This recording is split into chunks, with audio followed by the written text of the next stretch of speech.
What's up, y'all? Welcome to another Top 10 Tuesdays. This week's theme is top 10 flicks you would suggest to a new horror fan.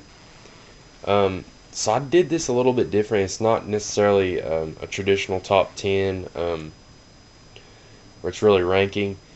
From 10 to 1, I'm going to start on the earlier horror and work my way up to modern horror. So I'm kind of try to suggest one or two from each little era, or every couple decades throw a good horror flick at them.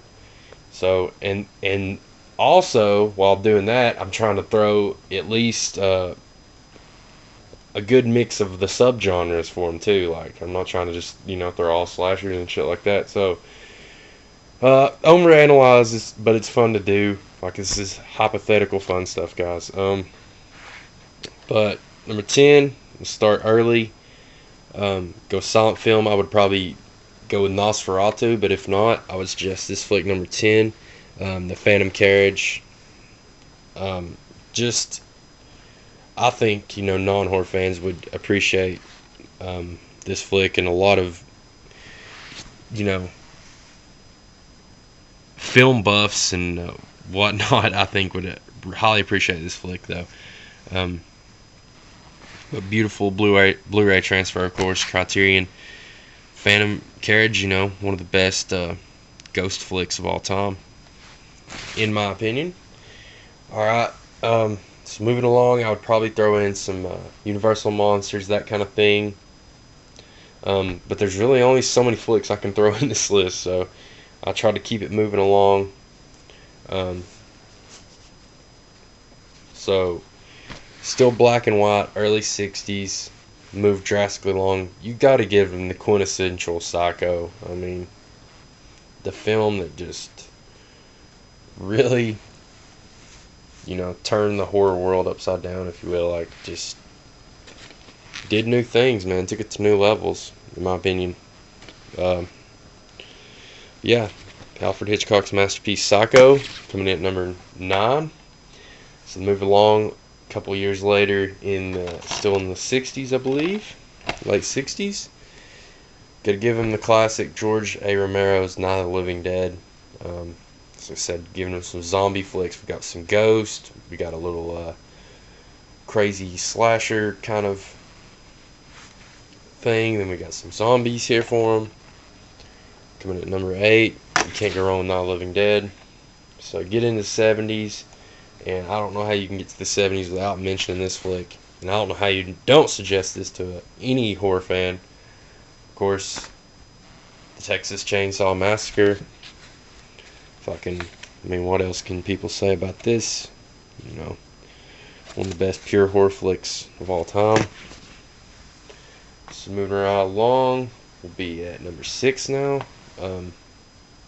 So I tried to give him some otherworldly stuff. Let's give him some good alien kind of stuff. So I'm going to give him the Invasions of the Body Snatchers. So check this shit out. Yeah, terrific flick, dude. Can't go wrong with this one.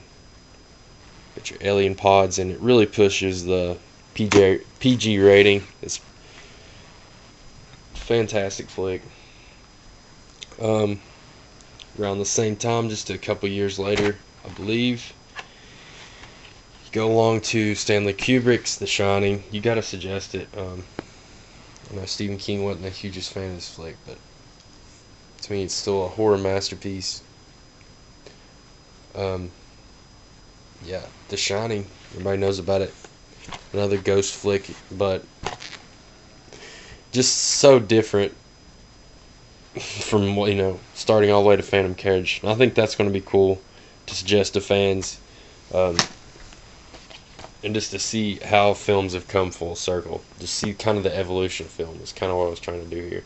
But then I also want to give them, they have to get some Italian love. I'm sorry. I should have probably thrown some Japanese on this list because I love Japanese horror, but I think they really got to hit Italian. So I'm on number 4. I'm going to say Hit the Beyond with Joe Fulci.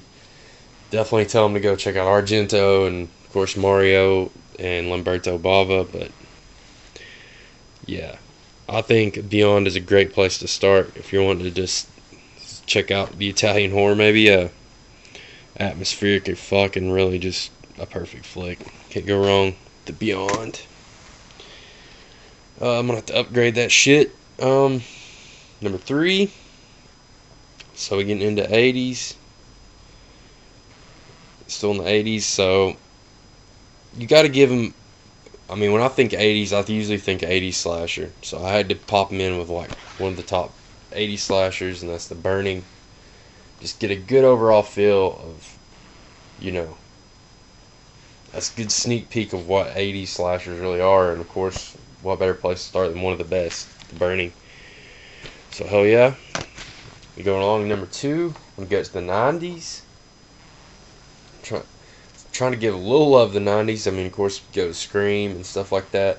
But I think I'm going to go with Candyman.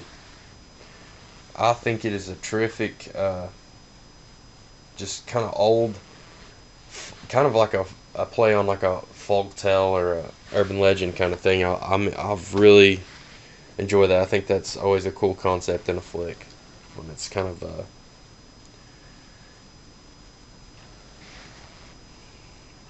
but yeah, Candyman.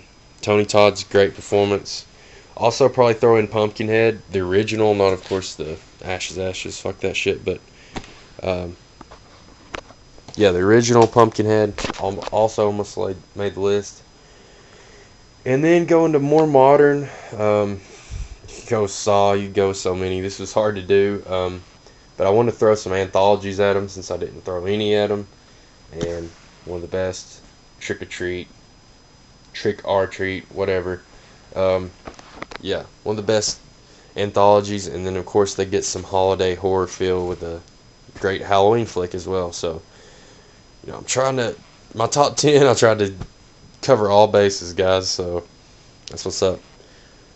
As always, check out all the homies. Links below probably. So yeah, peace out, y'all. Appreciate y'all watching.